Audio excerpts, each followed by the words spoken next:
We've been talking about a lot of things, but more than anything, we've been talking about you. We've been talking about you and a decision that you have to make. And the decision is, am I going to be there for me? Am I going to be there to start my life moving forward towards that $1 million mark?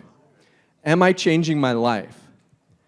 And the thing that I always think about when I'm looking at changing my life, and we talked about that earlier, you heard me talk about some changes that I made in my life.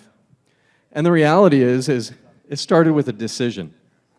And okay, I was kind of under the gun. It was like either change or die, a little extreme, but I learned one thing. You have to move towards extreme to make change. You have to go to that place that it's the bitter end or accept something new. I like to think of it as spiritual help. I think of spirituality, emotion, energy, they're all the same thing. They're movement forward. They're doing something different. And it takes a surrender. This idea of I'm not going to keep trying to do it my own way.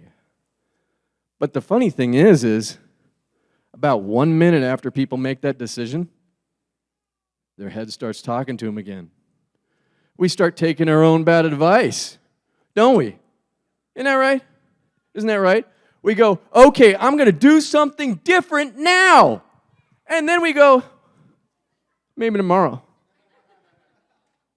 There's a good TV show on right now. It's cold outside. I don't want to go. In Sacramento. It's not that cold there, unless you're near Truckee. So, we always make the decision,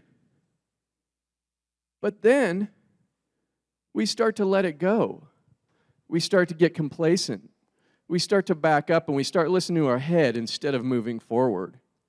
How many times have you made a decision and then realized like 3 or 4 days later that you forgot to actually do what you decided to do?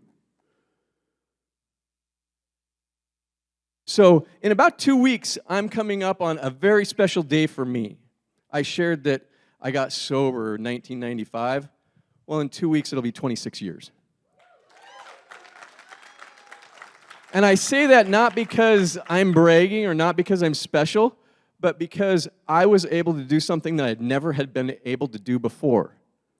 And that is stick to something. It was the first thing I stuck to. The first thing that I stuck to. And it was basically because I had the choice to die or to change. And I've taken that idea of dying or changing, because the fact of the matter is every day that I was in that lifestyle, a little piece of me died every day.